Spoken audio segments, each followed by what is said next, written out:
Welcome to Timeline Movie Recap.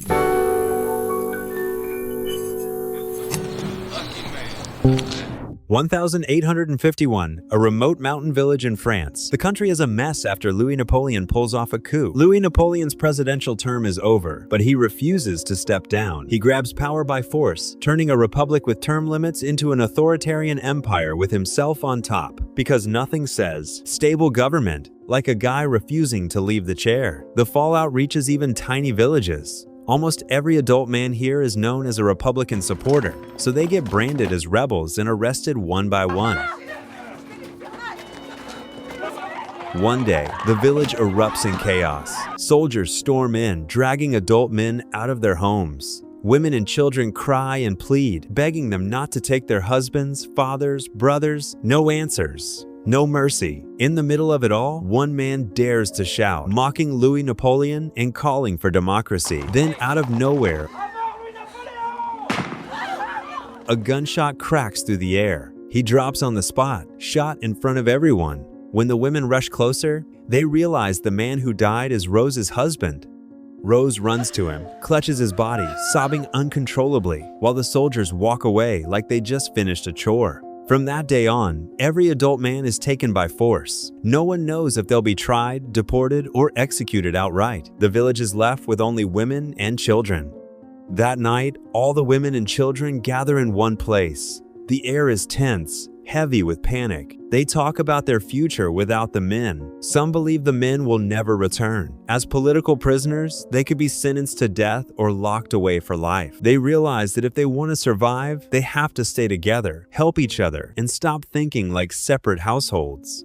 Rose, still shattered from losing her husband, locks herself in her room and refuses to eat. A young woman named Violet approaches the communal ration table and asks where Rose is. The woman handing out food says Rose is probably still in her room. Violet brings food to Rose's room. Rose sits there, arms wrapped around herself, sinking into grief. Violet speaks softly, then hugs her, trying to take even a little weight off her chest. If you were in Rose's shoes, would you want people around you, or would you shut everyone out? Comment it.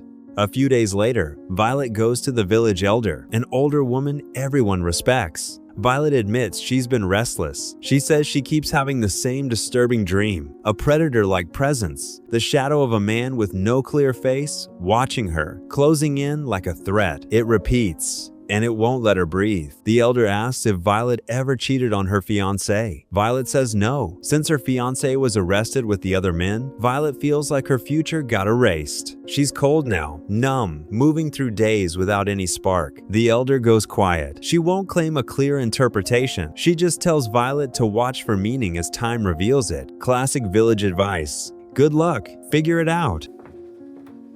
With no adult men left, all the heavy work falls on the women. They head to the fields and pasture land, clearing weeds, hauling, fixing what they can. While they work, a gunshot suddenly echoes in the distance. The calm snaps into pure fear. Once they realize it isn't aimed at their village, they slowly return to work. But Rose, still traumatized, starts panicking again. She freezes, trembling, like her body refuses to believe danger is over. After the fieldwork, the women go to the sheep pen to milk the flock. Rose's mother shows up, frantic. Rose is missing. Violet runs to search for her. She follows a narrow path and finds Rose in an open patch of grass. Rose is burning her wedding dress. For Rose, that dress isn't hope anymore. It's a reminder that her husband is gone for good. Violet sits beside her, staying close, saying nothing, that tries to fix it. The next morning, Rose's mother and a few women are washing clothes. Rose's mother says Rose finally slept and looks calmer. An older woman named Mary Ann responds coldly. She says that in 3 days, Rose will forget her grief and move on. Violet immediately pushes back. She says no one can be calm until they know what happened to the men in the first place. Refusing to just wait, Violet leaves the village the next day to search for information about the prisoners. She walks for miles. Her trip stops when she sees soldiers guarding a bridge. Violet doesn't dare cross. She turns around and heads back. On the way home, she stops at the house of an elderly woman everyone calls Madame Ayo. The place is quiet. Violet calls out, but there's no answer. Violet steps farther inside and finds something horrifying. Madame Ayo is found dead. The old woman chose to end her own life. Shaken and terrified, Violet runs back to the village and tells the women what happened to Madame Ayo. The news adds another layer of despair to a village already cracking. Be honest, if you were Violet and saw soldiers on that bridge, would you risk crossing or turn back? Tell me in the comments. Time passes. The women study their wheat field and agree it's time to harvest. The grain is heavy, ready, and if they wait too long, they lose it. One morning, Violet wakes up and realizes her body is still running on its own schedule. A bitter reminder that she's still fertile, even while the world around her falls apart. All the women, including the children, are gathered to harvest together. The sun is brutal, and they're not used to this kind of labor. During a break, they start realizing how much work the men carried. Until now, they only saw the final result, neat stacks of grain like it magically appeared. To shake off exhaustion after harvest, the women take the children to the river to play in the water. The kids splash and laugh, while the young women stare off into the distance, quietly boiling inside. For mothers who already have children, there's still a reason to endure their kids. But for girls who aren't married, the future feels like a locked door. They're afraid life will stay like this forever. No affection, no partner, no chance to build a family. One silent night, the village bell starts ringing again and again. It turns out a depressed woman is ringing it, breaking down, screaming for help in the only way she can. Other women wake up and run toward the sound. They stop the bell, hold her close, and try to pull her back from the edge.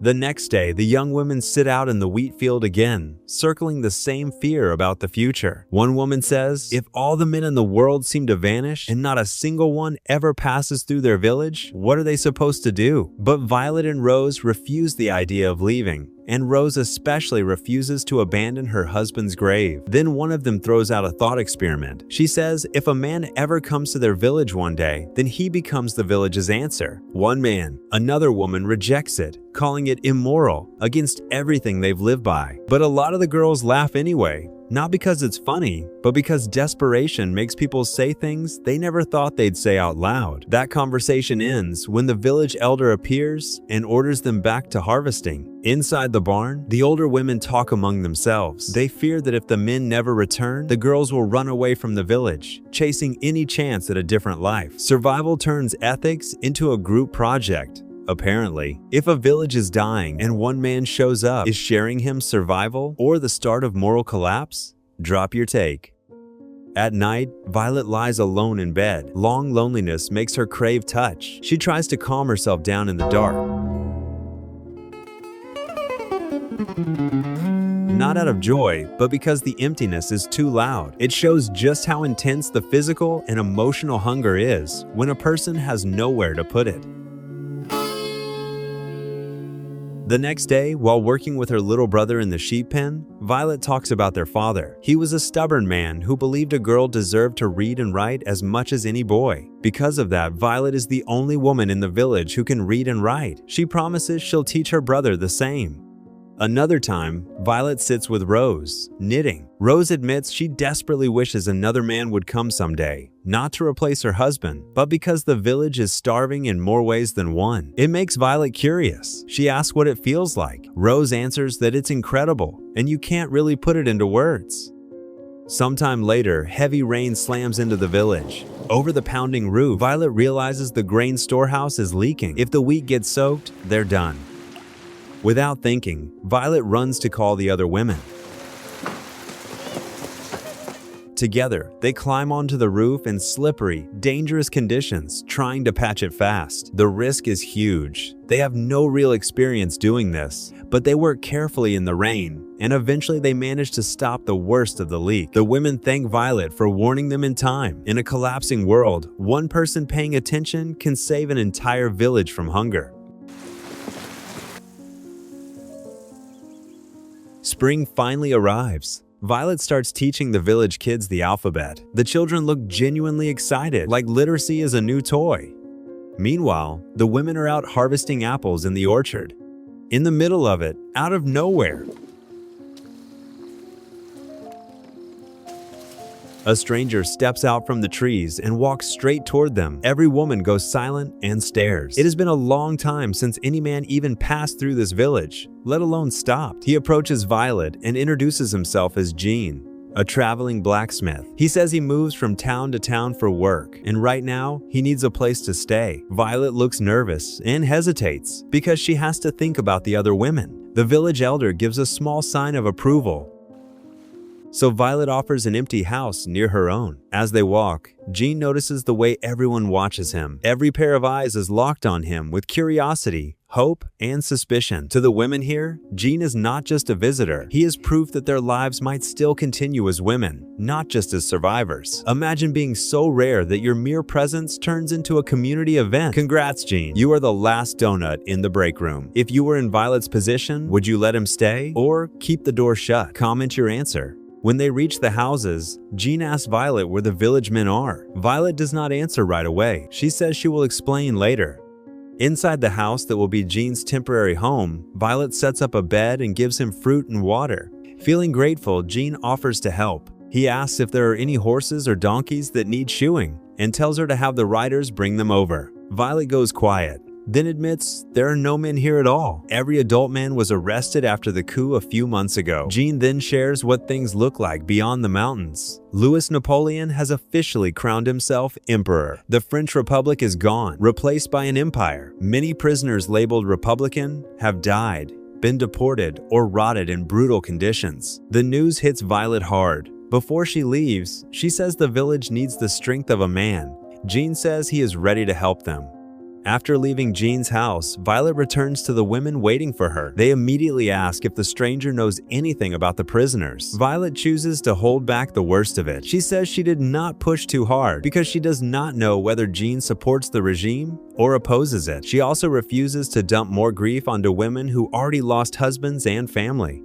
From a distance, Violet's mother watches her closeness with the stranger and looks unhappy. But the village elder decides Violet will be the one assigned to keep an eye on Jean and track his movements. Nothing says welcome to town like being placed under unofficial surveillance by a girl with a wheat-stained dress and anxiety. Would you tell everyone the full truth about the prisoners or protect them by keeping it vague?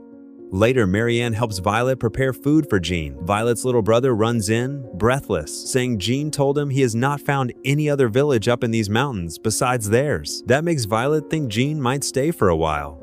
Violet brings food to Jean's house. It is quiet. Worried he might slip away without a word, Violet checks the bedroom and feels relieved when she sees Jean sleeping deeply. Then she notices something that does not belong in a harmless traveler's life. Violet finds a firearm inside Jean's pack. That one detail changes everything. Jean is not just a worker looking for a roof. He is a man moving through danger.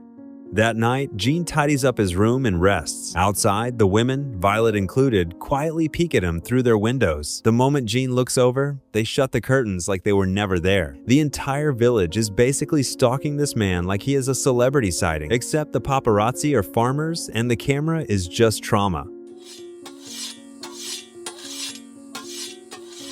The next day, the women gather to continue harvesting wheat. Jean shows up and becomes the first person to start cutting. The women follow behind him awkwardly, like he is suddenly the leader of a very tired parade.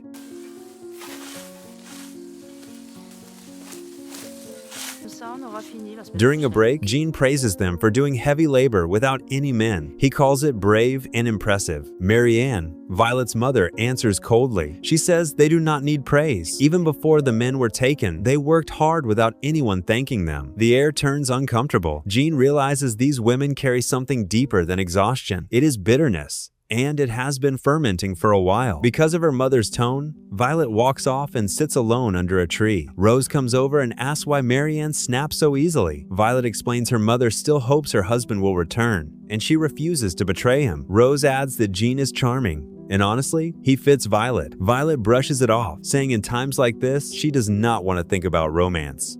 A few days later, Violet brings Jean food and water again, using it as a convenient excuse. Before stepping inside, she peeks in and sees Jean reading.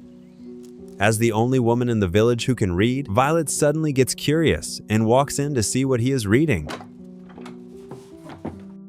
Jean is surprised to learn Violet can read. He shows her his blacksmith certificate, and Violet reads it easily. Jean looks impressed that a woman in a remote village is literate. Violet explains her father was an educated man who supported the republic and democracy. He taught her to read and write since she was a child. Seeing how alive Violet looks while reading, Jean gives her the book. For Violet, this is the first time she has ever held a complete book of her own. While she reads, Jean steps closer. Violet immediately gets awkward and moves away because she has no experience with love or men or anything like this. Jean praises her father's ideals, and that gives Violet a growing sense of safety around him.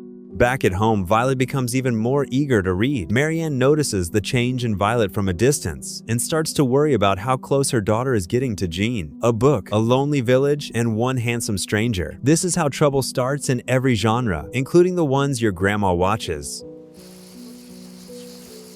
As the harvest continues, Jean notices the women turning their backs toward him in a way that feels deliberate, like they are testing him. He understands they are flirting, but he tries to keep working. In between tasks, Jean takes turns refilling water, pulling someone aside, and somehow leaving Violet alone with him more often than coincidence should allow. They talk about writing and literature. Violet says her father left behind French literature pages he stored carefully. She says she feels like she needs her father's permission to open them, even though he is gone. Jean asks her to tell him what is inside someday. Violet promises she will. Later, Rose talks with Violet in the grass and pushes her hard. Rose tells her to win Jean over quickly. If Violet is too slow, another woman might take him first. Some of them already think Violet might not be able to do what the village needs. Rose's words force Violet to sit with the pressure. She feels trapped between her own feelings, the village's expectations, and the quiet hunger everyone is trying not to confess. And sure enough, Violet starts noticing other women drifting closer to Jean, trying to get his attention. In the daytime, Jean and Violet walk through the forest. Violet suddenly gets something in her eye. Jean tries to help by blowing gently near her eye. The moment turns tense. Violet's pulse spikes, and then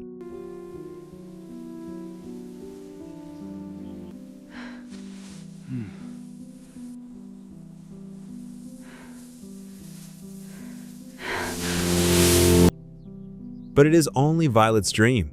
The next day, Violet goes to Jean's house again to bring food. They sit together, and Violet starts reading poetry from the book Jean gave her. Jean is mesmerized by the way she reads. Without thinking, he reaches for her, careful, hesitant, like he's testing a boundary. Violet goes rigid, adrenaline rushing through her body. Tout s'y mêle, luisante courroie, le vent funeste roulant, dispersé. Then Violet does something she never planned to do. And yes, she kisses him back. From the living room, they move into Jean's bedroom, and that night, they cross a line neither of them can uncross. For Violet, it changes everything. She goes home scared and confused, but emotionally tied to him. She chooses to hide it from her mother. The next day during harvest, a few women give Violet knowing smiles, like they already pieced it together. Violet keeps bringing Jean food, and it is obviously an excuse, and somehow it keeps ending the same way. Quiet, private, and impossible to explain. It becomes a pattern, and the other women notice. Jealousy spreads. People start talking. Rose insists Violet has become a hero for saving their future generation. Nothing says saving the village like turning your love life into a civic duty. Humanity is unbelievable. One night, Jean reads a poem to Violet. The poem talks about human desire that never ends. Love, power, a home, food, prosperity. It paints a beautiful image of people living simply, eating and drinking from their own land, loving the ground beneath their feet. Violet listens with mixed emotions. Part of her is pulled in by the beauty of it. Another part of her knows their reality looks nothing like that dream. The poem is lovely. The village is a pressure cooker, and Violet is stuck in the middle, holding a book like it is going to fix anything. The next day, while washing clothes, the other women start acting cold toward Violet. The jealousy is open now. Finally, one woman bluntly brings up the old idea, one for all. Violet snaps and tells them, fine, go ahead and try to win Jean over. But the woman challenges her right back, saying Violet cannot get angry if it happens. Chienne. Angry and shaken, Violet storms off to the field, spiraling in her own head. Not long after, Jean arrives. Violet tells him everything. Jean tries to calm her down and promises he will be loyal to her. Violet explains the agreement the women talked about before Jean ever arrived. If one man comes to the village, then every woman must have children, so the village stays stable. Jean is not flattered. He is repulsed. He realizes they are treating him like a tool, not a person. Jean adds that if the men ever come back, how are they supposed to explain any of this? Violet tries to defend herself, but Jean is already disgusted and walks away. If you were Jean, would you run that same day? Or stay and try to survive the village's plan? Violet goes to Jean's place. The house is empty. Jean is gone. On the steps, Rose and two other women stop Violet and ask why Jean did not come back. Violet tells them the truth. She told Jean about the agreement, and that is why he left. Rose still insists Jean will return. She tells Violet to calm down and stop spiraling. That night, Violet dreams of an owl hunting a rat. She wakes up unsettled, then realizes something. Her visions have never been random. They are always about predators, threats, and something chasing its prey. Driven by suspicion, Violet goes back to Jean's place and searches his closet and bag. She finds papers, and once she reads them, her stomach drops. It is an amnesty letter with Jean's name on it. From the letter, Violet learns Jean once shot a man in self-defense. After the coup, the government labeled him dangerous. He became a wanted fugitive. If he is caught, he faces execution. He has been moving along the ridgelines, trying to reach the border and get out of France. Then he found this village, and he found Violet. Violet finally understands Jean is not just a wandering blacksmith. He is living on borrowed time. This village was a hiding place, even if part of him also genuinely fell for her. The romantic fantasy is cute until you find out your boyfriend came with paperwork. The next day, the women wait for Jean like the village is holding its breath. Just when their hope starts to die, Jean walks back in like nothing happened. Violet exhales. That evening, Violet brings him food. The air is stiff. Jean finally says it. He accepts the decision, and he accepts the village's deal. He agrees to share himself with every woman, to sleep with them one by one if that is what they need. Violet goes quiet, then asks the obvious question. Is he agreeing because he is still a fugitive and needs a safe place to hide? Jean freezes. He realizes Violet must have read the amnesty letter. He checks his belongings, torn in half. Outside the village, he risks capture and death. Inside the village, he is safe, but he has to live as shared property, under a deal he never agreed to. Violet goes to Rose at the church and tells her Jean said yes. Rose thanks Violet, even though she knows what they are doing, breaks every moral rule they grew up with. In their minds, it is still the last way the village survives. The village is not rebuilding a life, it is negotiating with desperation. If you were Jean, do you take the safe but humiliating deal, or do you run and gamble on freedom? Drop it in the comments.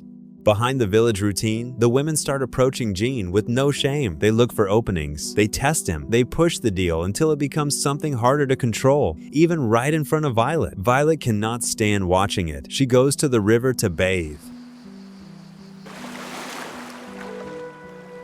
Without realizing it, Jean follows.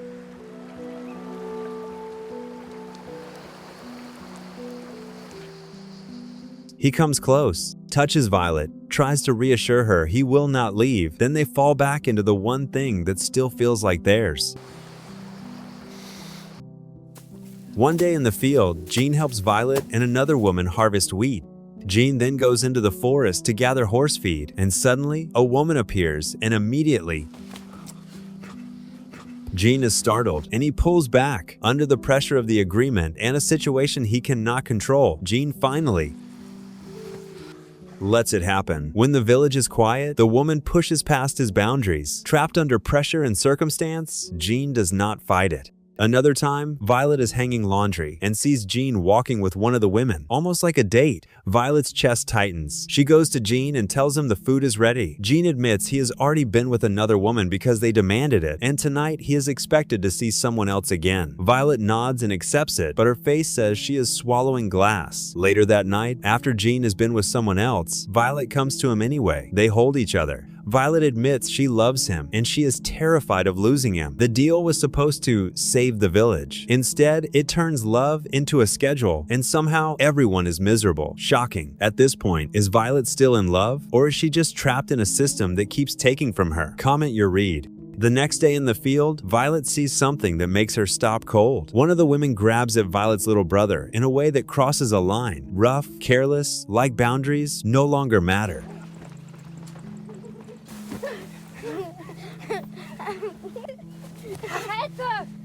Violet immediately shoves the woman back and pulls her brother away. That is when it hits her. This village is not just hungry, it is starting to lose its limits.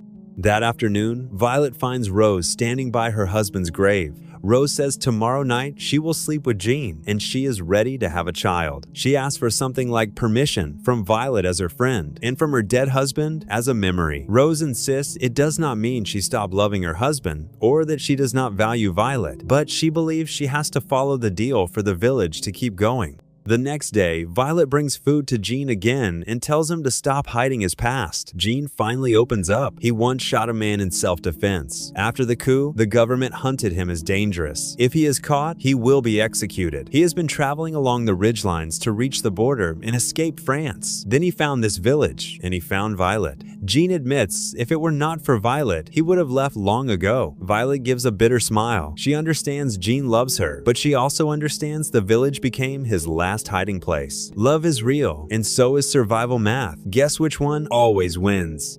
Time passes. One day, the village elder tells Violet she is pregnant. Violet is overjoyed. She throws herself into teaching her siblings and working the fields, like her life finally has a direction. Jean grows closer to Violet once he knows she is carrying his child. To celebrate, Jean bathes Violet with warm water, quiet gesture that feels almost sacred.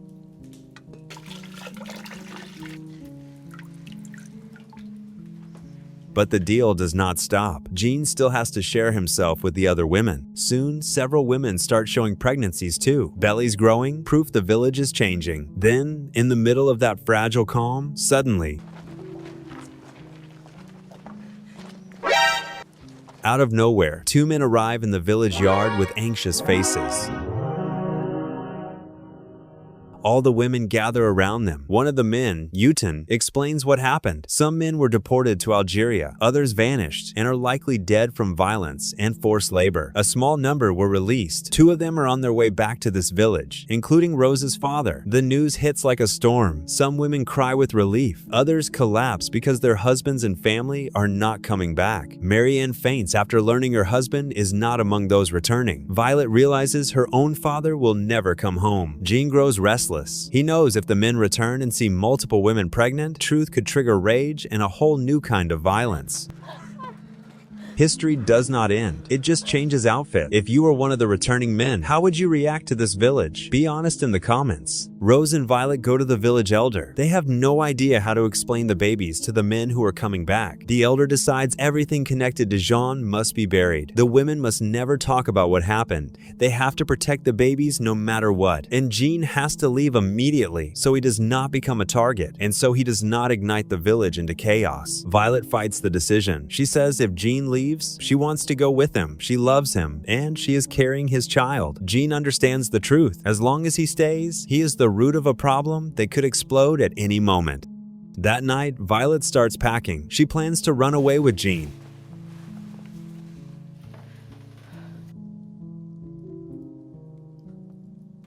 But when she reaches Jean's place,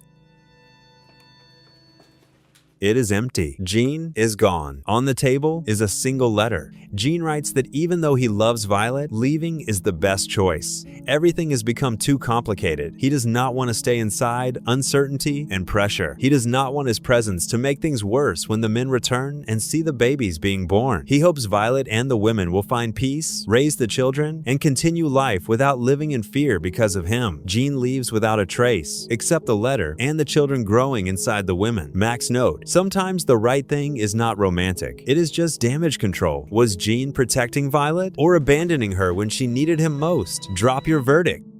In the end, Violet gives birth safely. She looks happy holding her baby. On the surface, the village looks calm. The women return to routines as if life is normal again. But under that calm, they carry one massive secret. A secret about a fugitive named Jean. About the desperate deal to share one man among many women. About a new generation that did not come from their husbands, but from a wanted man who stayed just long enough to change everything. As long as they keep the secret sealed, the village keeps living. The children will grow up never knowing their existence came from a bitter compromise between love, despair, and the cruelty of history. Here is the part nobody wants to admit out loud. When history breaks people, it does not ask permission, turns morality into a luxury item, and it turns survival into a set of ugly choices. This village did not become evil, it became cornered. And when you corner humans long enough, they start bargaining with things they used to swear were sacred. Jean is not a hero, and Violet is not a villain. They are just two people trying to stay human in a system that keeps shaving pieces off them. So the real question is not who is right. The real question is how far you would go before you stop recognizing yourself. Drop your take in the comments. And if you want more recaps with Max in full morally exhausted mode, like, subscribe, and stick around.